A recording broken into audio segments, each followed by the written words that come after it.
आपका पहला परिचय तो एक अभिनेता के रूप में, कुछ टेलीविजन सीरियल, फिर कुछ फिल्में, और उसके बाद फिर संघर्ष और दुश्मन जैसी ऐसी फिल्में आती कि अचानक लगता है कि ये नया new kid on the block, ये कौन आ गया।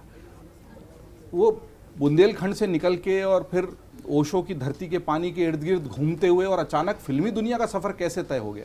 देखिए, इसमें हमारे परम पूज्य गुरुदेव पंडित श्री देव प्रभाकर जी शास्त्री, दद्दा जी की कृपा और उनके निर्देशन का ही परिणाम है ये।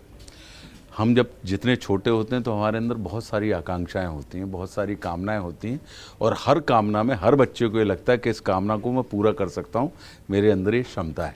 तो इसी नाते आशुतोष के तौर पे जब हम बड़े हो रहे थे, पढ़ रहे थे, तो ये जो गतिविधियां हैं हमारी एक्स्ट्रा करिकुलर एक्टिविटी के तहत चलती थी, और उसी चलते, और खेल भी रहे हैं, पढ़ भी रहे हैं, विज्ञान के भी विद्यार्थी हैं आप, कई किस्म के मॉडल भी आप बना रहे हैं।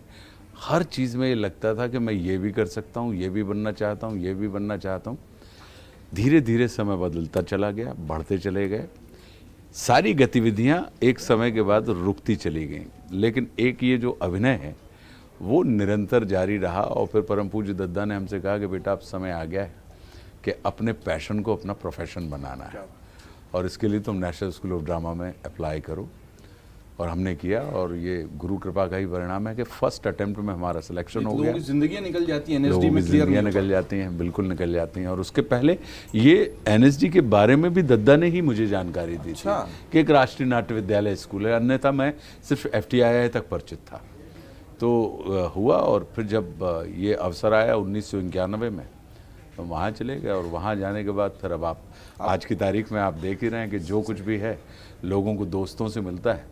आशुतोष को जो कुछ भी मिला वो दुश्मन से मिला। क्या बात है, बड़ा अच्छा डायलॉग। क्योंकि दुश्मन जो है वो हमारी पहली फिल्म थी, तो उसका ही परिणाम है कि आज हम और आप साथ में बैठे हैं एक उस अखबार के कार्यालय में जो 77 वर्ष पूरे कर चुका है। मतलब आज़ादी के 1 वर्ष के बाद इस अखबार का जन्म हो गया था। तो बड़ा दिलचस्प सफ़र रहा होगा आपका। लेकिन हम जो फिल्मी वालों के ज़्यादातर किस्से सुनते हैं ना, आपको तो आप कह रहे हैं कि स्कूल में अभिनय किया, कुछ थिएटर किया, और अच्छी बात है कि आपको एक ऐसे गुरु भी मिल गए जिन्होंने दिशा निर्देशित किया। लेकिन लोग पहले तो NSD में ही जाने के लिए संघर्ष करते हैं। कई किस्से हैं कि पड़े रहे NSD के बाहर, और मनोज वाजपेयी जी तो आज भी कहते हैं तो अब उनको लोग सिखाने के लिए अभिनय बुला रहे हैं, पर उन्होंने जब दस्तक दी तो दरवाजा नहीं खुला, नहीं खुला तो नहीं खुला। और एक आशुतोष राणा है जिनके लिए दरवाजा तुरंत खुल गया।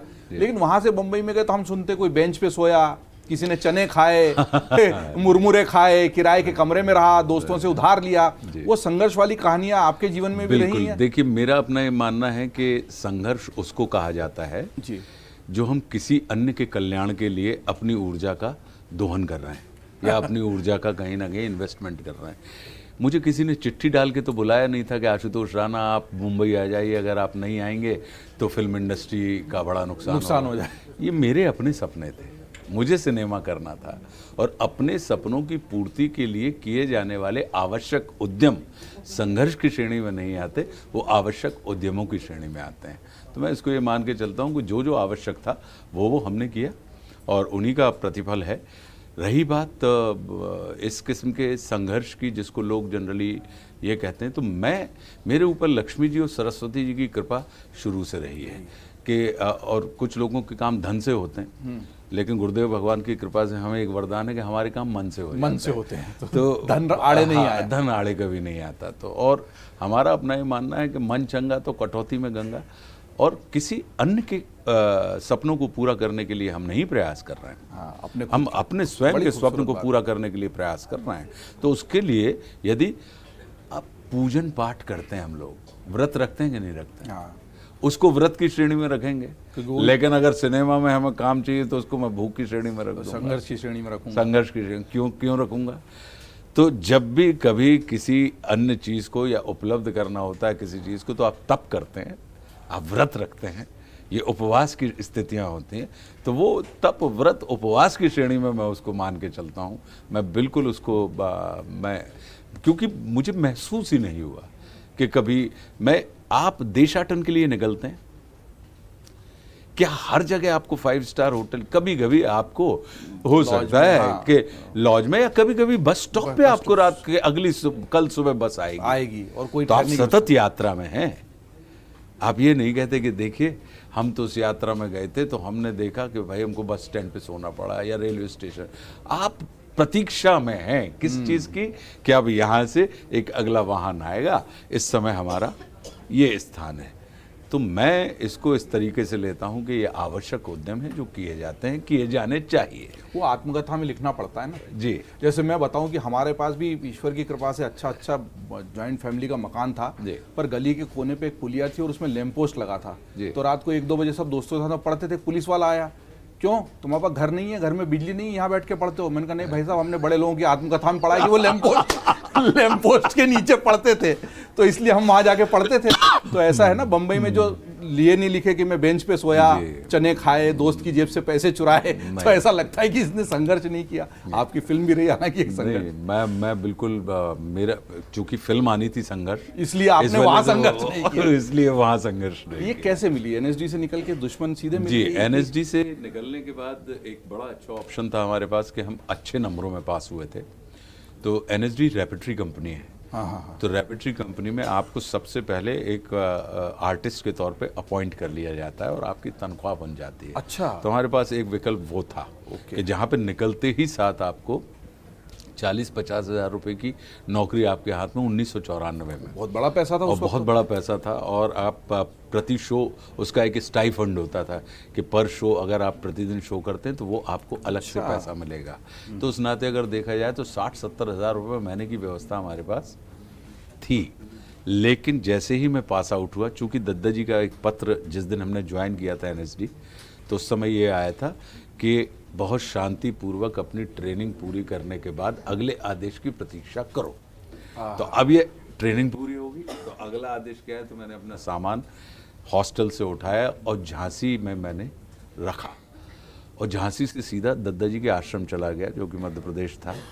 और वहाँ जाके मैंने कहा कि अब मुझे क्या करना है, आप बताओ, क्योंकि मेरे पास एक ये ऑप्शन है कि आप रेपेटरी कंपनी आप ज्वाइन कर सकते हैं और आप सेट है लाइफ आपकी। दद्दा बोले कि नाटक बहुत हो गया बेटा, अब अपन को मुंबई जाना है। और दद्दा ने हमको कहा कि अभी ये मई महीने की बात है, बोले कि 16 जून को निकलना और 17 जून को तो मुंबई पहुंच जाना, तारीख सहित। तारीख सहित। ये 91-92 की बात? ये 94 91 तो आप एंटर हुए थे। 91। तो हमारे लिए तो मतलब गुरु का सुझाव, गुरु का आदेश ये हमारे लिए ब्रह्म वाक्य है। तो हम कहा डन। और उन्होंने ही मुझसे कहा था कि बेटा ज़्यादा कुछ नहीं करना, तुम तो अपना एड़ी चोटी का जोर लगा दो, वहाँ पे एक महेश भट्ट नाम के निर्देशक हैं, उनके साथ तुमको मिलना है बस। तो उन्होंने हमारे प्रयासों का भी इतना माइक्रो लेवल पे उन्होंने नैरो डाउन कर दिया। तो हमारा सिर्फ एक सूत्री कार्यक्रम था। हम जब मुंबई आए तो हम बहुत अच्छे से, क्योंकि हमारी बड़ी बहन रहती थी और हम उन्हीं के साथ थे, बहुत सुखपूर्वक। और एक सूत्री कार्यक्रम था हमारा महेश भट्ट से कि महेश भट्ट साहब से किसी भी तरीके से मुलाकात करनी, उनसे संपर्क करना। और वो सफलता हमको मतलब 94 में मैं आया जून में, और भट्ट साहब से मेरी मुलाकात हो गई साल के अंत आते आते तक। अच्छा, तब तक मैं 94 तक मैं आमने सामने तो आ ही गया, आ गए थे। फिर उसके बाद फिर अप्रैल में मुझे लगातार फिर मिलता रहा। अप्रैल में मुझे स्वाभिमान नाम का 95 में तो वो सीरीज़ एक मिली। और फिर उसके बाद आप देख ही रहे हैं कि जो नहीं पड़ा। अगर आप ये वीडियो YouTube पर देख रहे हैं तो हमारे चैनल को सब्सक्राइब कर बेल आइकन दबाएं, और Facebook पर देख रहे हैं तो हमारे पेज को लाइक करें।